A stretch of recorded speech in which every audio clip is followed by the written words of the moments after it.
Question number 25, right the balance chemical equation for the following reaction. Okay, so friend हमें यहाँ पे एक reaction दी गई है और हमें उसका लिखना है बैलेंस केमिकल इक्वेशन। तो चलिए देखते हैं रिएक्शन क्या है। Sodium carbonate on reaction with hydrochloric acid in equal molar concentrations give sodium chloride and sodium hydrogen carbonate. Okay, तो यहाँ पे रिएक्ट हो रहे हैं सोडियम कार्बोनेट और हाइड्रोक्लोरिक एसिड और प्रोडक्ट यहाँ पे फॉर्म हो रहे हैं सोडियम क्लोराइड और सोडियम हाइड्रोजन कार्बोनेट।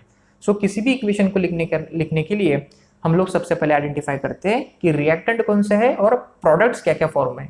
तो इस रिएक्शन में रिएक्टेंट है सोडियम कार्बोनेट और हाइड्रोक्लोरिक एसिड। तो रिएक्टेंट साइड में हम लोग लिख लेंगे sodium carbonate that is Na2CO3 और hydrochloric acid that is HCl।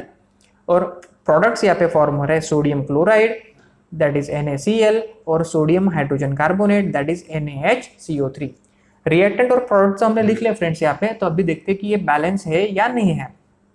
तो let's count the number of atom. यहाँ पे नाइट्रोजन के 2 एटम्स है लेफ्ट हैंड साइड में, राइट हैंड साइड में Na1 Na2 that is nitrogen के दोनों साइड में इक्वल नंबर ऑफ एटम्स है। यहाँ पे है ऑक्सीजन के 3 एटम्स, यहाँ पे ऑक्सीजन के 3 atoms, it is also balance. यहाँ पे क्लोरीन का 1 एटम, यहाँ पे क्लोरीन का single atom, it is also balance. On the left hand side there is one hydrogen atom and on the right hand side also there is one hydrogen atom, so it is also balanced. On the left hand side there is a one atom of carbon and on the right hand side there is a one atom of carbon, so it is also balanced. So it is a balanced chemical equation. So this is all about reaction A.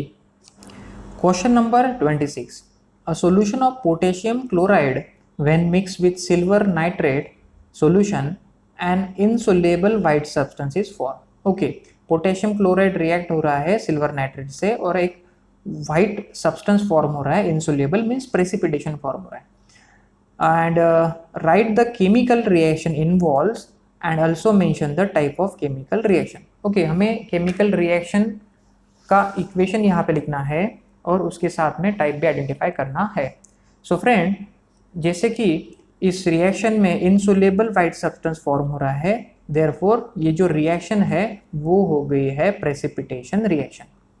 So in this precipitation reaction the potassium chloride and silver nitrate will exchange there ions, so it is a double displacement reaction also.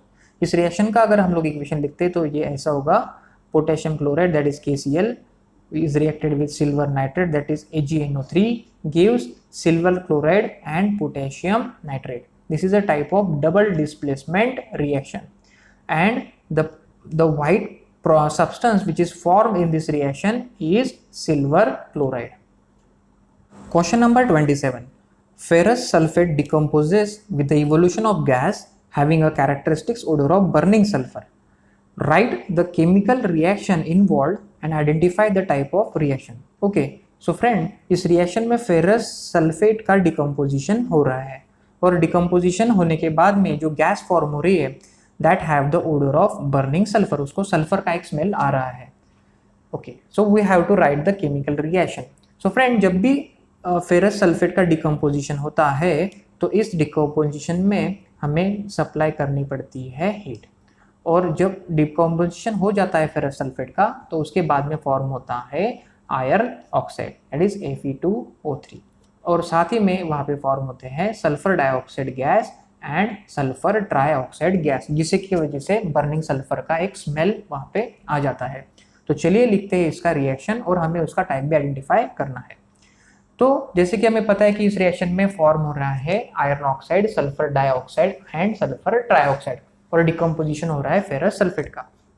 तो reactant side में हम लोग लिखेंगे यहाँ पे FeSO4 और product side में हम लोग लिखेंगे iron oxide that is Fe2O3, sulphur dioxide that is SO2 and sulphur trioxide that is the SO3। अभी इस रिएक्शन को बैलेंस भी करना पड़ेगा। तो यहाँ पे नंबर ऑफ ऑक्सीजन आइटम सबसे पहले हम लोग काउंट करते हैं। तो यहाँ पे नंबर ऑफ ऑक्सीजन आइटम है 4 और यहाँ पे नंबर ऑफ ऑक्सीजन आइटम है 3 + 2 + 3 दैट इज द 8। तो यहाँ पे नंबर ऑफ ऑक्सीजन एटम 4 है, यहाँ पे राइट हैंड साइड पे 8 है। तो इसको हमें मल्टीप्लाई करना पड़ेगा 2 से। इसी की वजह से फेरस सल्फेट के पहले हम लोगों ने लिख लिया है 2। तो चलिए अभी देखते हैं ये रिएक्शन बैलेंस है या नहीं है। Oxygen 8, yes it is okay. अभी हम लोग काउंट करेंगे सल्फर, तो यहाँ पे सल्फर है 2 और यहाँ पे सल्फर है 1 + 1 2। Okay, it is also balance. तो on the left hand side iron is 2 and on the right hand side also the number of iron atoms is 2. Okay, so it is the balance equation now. So friend, आधा part तो इस question का पूरा हो गया कि हमें इसका एक केमिकल रिएक्शन का इक्वेशन लिखना था और उसके बाद में हमें यहाँ पे उसका टाइप भी आइडेंटिफाई करना है। तो फ्रेंड, जैसे कि आप लोग यहाँ पे देख सकते हो कि ये जो फेरस सल्फेट है वो डिकम्पोज हो गया है मल्टीपल प्रोडक्ट्स में, तो इसी की वजह से ये हो जाएगा decomposition reaction. The type of reaction is decomposition reaction और इस रिएक्शन में हमें सप्लाई करनी पड़ रही है हीट, तो इसे हम लोग कहेंगे thermal decomposition reaction.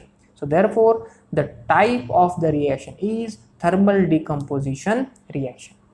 Question number 28, why do fireflies glow at night? Okay friends, रात में जो जुगनू चमकते हैं तो वो क्यों चमकते हैं वो हमें यहाँ पे पूछा गया है। So the answer of this question is the fireflies glow at night because they have a certain protein which in the presence of enzyme undergoes aerial oxidation, and this is a chemical reaction in which involves the emission of visible light. So friend, जो fireflies होती है उनके पास में एक specific protein होता है जो कि in the presence of enzyme के प्रेजेंस में उसका हो जाता है एरियल ऑक्सीडेशन, जो कि होती है केमिकल प्रोसेस। अब जब भी उसका एरियल ऑक्सीडेशन होता है तो उस समय में विजिबल लाइट का इमिशन होता है, जिसके वजह से जो फायरफ्लाइज होता है वो रात में ग्लो हो जाता है। Therefore fireflies glow at the night.